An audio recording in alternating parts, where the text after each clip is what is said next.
This is the Bax and Grant Sports Show. I'm Bax. This is Grant. Welcome to a Wednesday edition of the Bax and Grant Sports Show. Grant, what day is it? Hump Day! Yes, indeed, it is Hump Day. And Grant, where are we today? We are in Naples, Florida. Oh my goodness, I turn around, I look outside our remote studios, and it is palm trees, it is sunshine, it is heaven on earth, it is my house. I'm very excited. Oh, it's great. Yeah, I've been fake gagging all the way down here because I will say that I've said this and I will say this multiple more times. It is disgustingly beautiful down here. Exactly. We were driving into the studio this morning, like everything's so disgusting, and intern Laura, who was riding with us, like, why is it disgusting? And she's like, no, it's disgustingly beautiful. It's just that one car dealership we've had. So it was just all these exotic cars. I was like, that's very much a Naples thing. There was Porsches, Maseratis, Bentleys. It was... Well, in Wisconsin, it's used to, oh my gosh, look, a Charger. Oh my gosh, look, a Mustang. And then we're here, it's like, meh, whatever. It's awful. You become so blasé to it after a while, and that's why I felt bad, because you guys were like, oh, the cars! And I'm like, oh, yeah, there's a Ferrari. That's cool. I could never take that tone with a Ferrari, and my mouth would hit the ground. After living in Florida for 8 years, like I have, you kind of become accustomed to it. Like the beautiful weather outside, everyone's like, it's so pretty and beautiful. I'm like, it's spring in Florida. Yeah, we were talking to some people, and they were saying, oh yeah, it was so cold here last week. It was 68 degrees, and I'm Lord like, have mercy, what? Shut the state down. Shut it down. Degrees. I was like, that's shorts weather for me. Not even kidding. I will share my coldest story of Florida ever. I did have to scrape ice off my car once while living in Florida, and I didn't have an ice scraper, so I had to use like a debit card or something. I'm just like, it's like 7:30 in the morning. I'm freezing because it was like 35 degrees, and I'm like, it's so cold. And then it warmed up to 75 by lunchtime, but it was cold at the time. Oh god, it was cold at the time, but. Anyway, though, this is the Bax and Grant Sports Show presented by Sports Radio America. Grant, where can the good people of the world find us? They can find us on Facebook at the Bax and Grant Sports Show. They can also follow us on Twitter at BG Sports Show, or you can send us an email with any comments, questions, or concerns at bgsportshow@gmail.com. Yes, indeed. Remember, we broadcast live Monday, Wednesday, Friday. Normally at 9 a.m. Central. We are in the Eastern time zone right now with you lovely listeners. But you can find us 9 a.m. Central time on Spreaker.com. If you like our Facebook page, you can also find us there.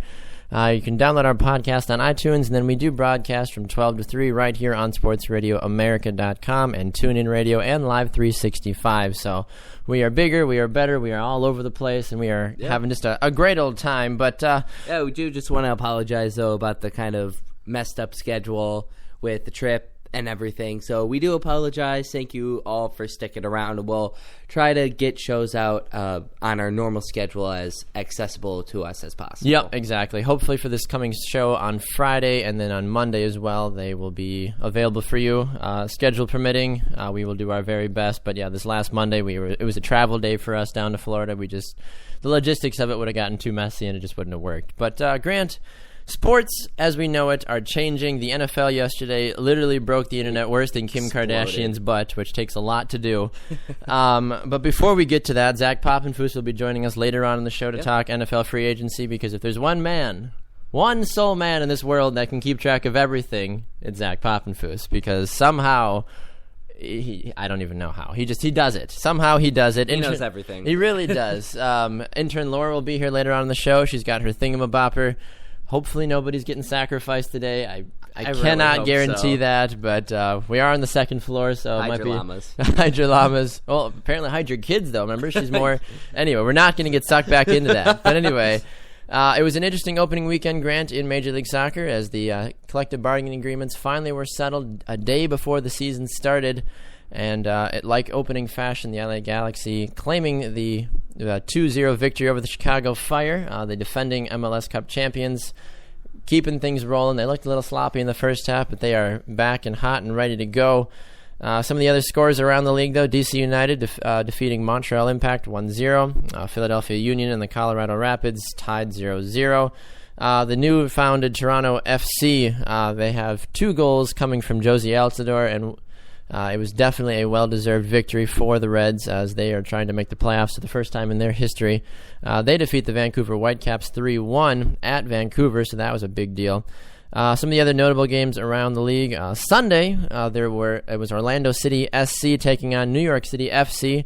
A very highly anticipated game. The 2 new expansion clubs in Major League Soccer, Grant, and they sold out the Citrus Bowl. Wow, that's 62,000 really cool. people were there. That's very impressive for MLS. It really is, especially, I mean, it was a huge ad campaign, obviously, and New York City did take the lead in the 53rd minute, I believe, off of a beautiful goal from Mix Diskerud. And then Orlando City, from their golden boy Kaká, scored a game-tying goal in the 91st minute to salvage 1 point in the draw. So it was good for them. And then Grant, unfortunately, my New England Revolution just got it handed to them. Spanked. They did. They lost 3-0 to the Seattle Sounders, which I kind of figured would happen because going into Seattle early in the season just doesn't bode well for anybody. So they really got it handed to them right away. But looking at the standings, Seattle and LA top the Western Conference. And then over in the Eastern Conference, you have Toronto FC and DC United. New England's the bottom of the Eastern Conference, but it's been 1 game, Grant. Playoffs don't start today, for goodness sakes. I mean, everyone just needs to calm down. I think you're the only one that's I'm freaking out. perfectly calm. The Revolution will be just fine as we try to figure everything out moving forward with that. They've got a young squad, an experienced squad, so we'll see how that happens. And I'm curious to know how the expansion clubs do this year also. Well, and they just came off of finals defeat, unfortunately, but they just came back from the championships, and that's no small feat. Second best team in the league. Yep. So that they're definitely not out. New England's kind of become the Buffalo Bills of MLS, though, although they've lost more finals than the Bills have. The Bills lost 4 in a row. The Revolution have lost 5 total Cup championships. Woof. That's not the best. It's the cross you bear as being a Revolution fan, unfortunately. But some of the other interesting news, though, around the league has to do with somebody near and dear to our hearts, Mr. Frank Kaminsky. USA Today Sports released their All-American college basketball team today, Grant. And Frank Kaminsky, no surprise at all on that list, the senior center from Wisconsin. You look around, you've got Jahlil Okafor from Duke.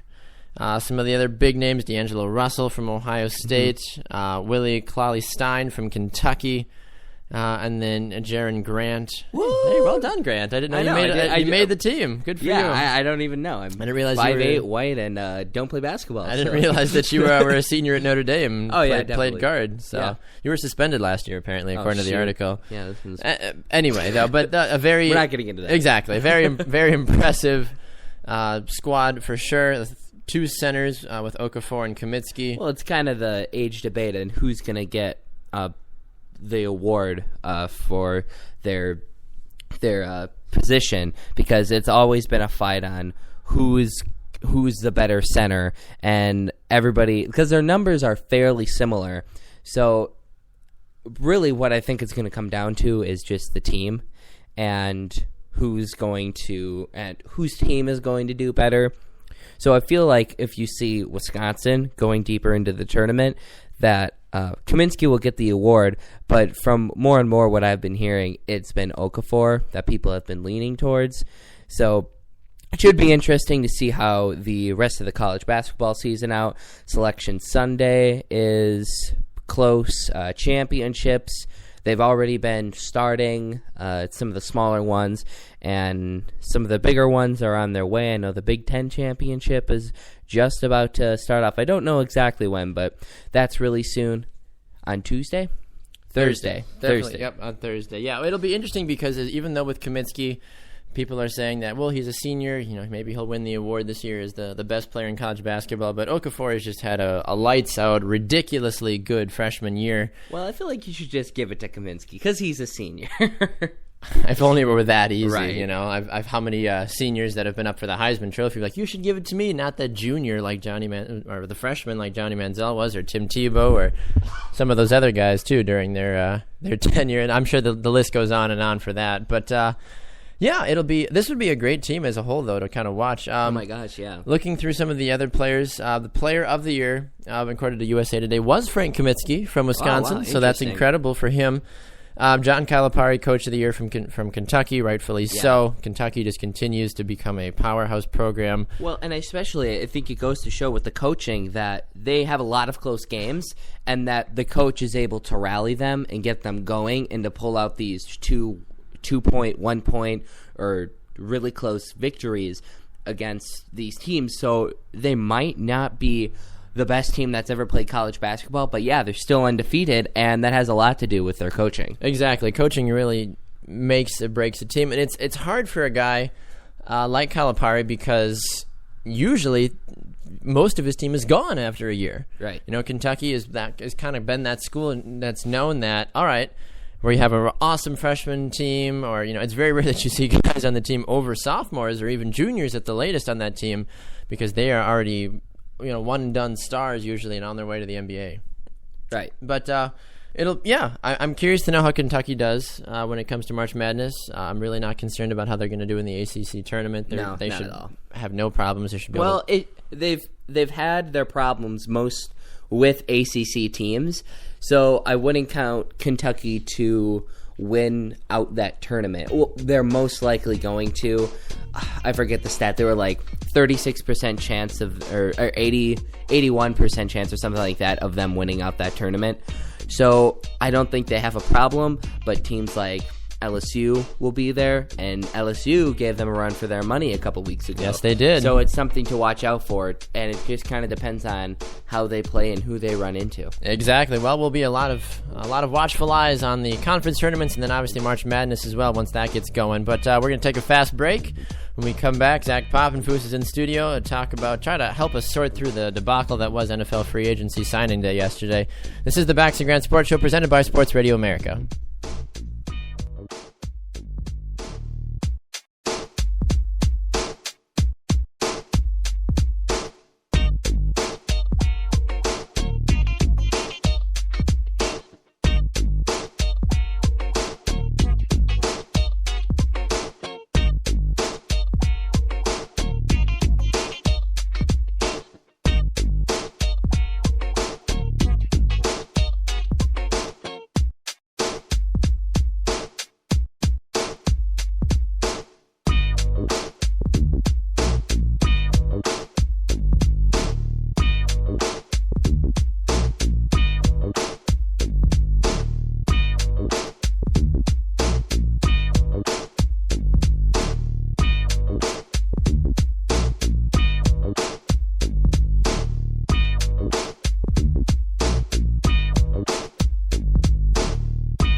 Welcome back to the Baxter Grant Sports Show presented by Sports Radio America. I'm Bax. This is Grant. Grant, yesterday was probably the craziest day since, well, I really don't know. That's been one of the biggest free agent days I can remember in recent history. The NFL as a whole, I'm almost positive broke yesterday because there was so much chaos, so much excitement, and so many blockbuster trades that we have not seen happen in such a long time that people were dumbfounded. They had no idea what to do, and some of the trades happening had players and coaches and general managers and small children and animals running in fear because there was too much going on to handle. Well, it wasn't just even yesterday. It was a couple days ago, a couple big signings happened, and like throughout the last week, there's been a lot of sports news that have been happening, and you actually showed me yesterday.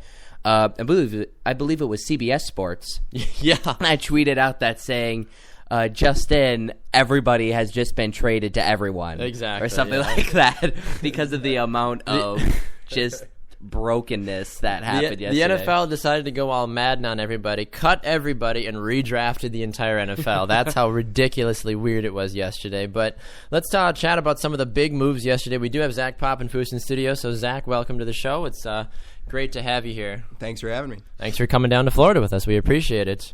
I don't think you would have missed it. No, I highly doubt it. I was relaxing in your lobby over there, and I was starting to get kind of tired because it's so nice. I know. We're not used to sitting, in 80-degree weather for long periods of time without passing out usually. But it's amazing to be here. Speaking of someone that has gone to hot weather, Ndamukong Suh on his way to the Miami Dolphins for more money than I can ever hope and dream to make in my life. $114 million he is scheduled to make while playing for the Miami Dolphins. Intern Laura just threw a chair because she's upset about how much money he's making. It's ridiculous. Is this a good move for the Dolphins organization? Where does this leave their defense, who's been in question the last few years? Well, I think it was a good move for the Miami Dolphins. I feel like they were a decent team. They were okay. But they're always kind of like that 8-8, 7-9, 6-10 team that's like they're kind of good, but they're really not. So this one player can maybe set them over the edge. The one thing I am concerned, though, is I guess you could say on the field, but his personality issues. Just how is he going to fit in the locker room? How is he going to be able to control his stomping issues? He's had 2 stomping issues, at least with just one team. And he's just not had one problem just with the Green Bay Packers. It's been a lot of other teams. So that could be another problem also for the amount of money. That's a lot of money. That's a really big hit in your cap.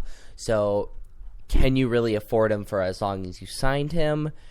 Is he going to produce as well? I guess that's with every player. So it should be interesting to see what could happen. And Ryan Tannehill down there, you're trying to build a team around a young starting quarterback like that.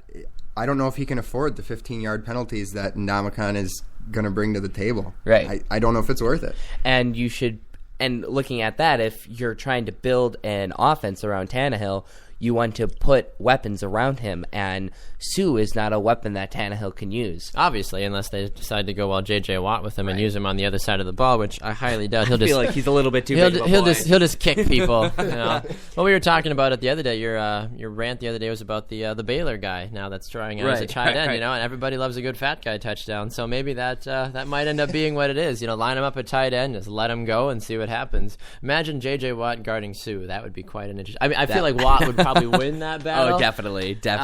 But you still never know. What do we have to do to make that happen? Should we just call up someone at Miami? Hey, Texans game, put him in. Yep, exactly. 4th and 1 on the goal line. Don't hand it off. No, you have a terrible running back. Put in Suh. Run a little fade to the outside. Channel your inner Seahawk.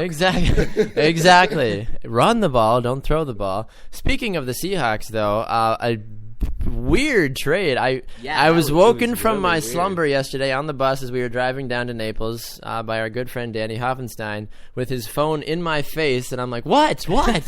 And I see the notification that Jimmy Graham is traded to the Seattle Seahawks, probably the most dynamic tight end in recent history in the NFL. But I don't want to say he's a surefire Hall of Fame tight end, but he's on the right path. Yeah, I would say not first ballot, but he's definitely I would say he'd be in the Hall of Fame eventually with how much he's done in New Orleans. But if I'm Drew Brees, I'd be freaking out right now because we talked about this our last show. Who else does New Orleans have? Marcus Colston, Kenny Stills. That's I heard they're going to roll some targets out there and just put them in the end zone. And if you can throw beads into them, that'll be points for the Saints. So that's why they're getting rid of all their weapons. Oh, that's how it is. Well, it reminds me of 2 years ago in the New England Patriots when they had pretty much every wide receiver hurt, and they were saying that they were just stuffing mannequins full of straw, and Tom Brady was just throwing balls at mannequins in the end zone, and they still managed to win somehow. They were still winning games because of that. But speaking of crazy though. Speaking of the Seahawks. They reinforced their secondary by picking up Will Blackmon to a 1-year contract. So as a Packer fan, I know that he's a solid cornerback. He is, yeah. And brings a blitzing aspect that, not that they need any more blitzers, but he can fly off that corner pretty crazy. So that's an interesting acquisition by the Seahawks as well. Right. But going back to the Jimmy Graham trade. Jimmy Graham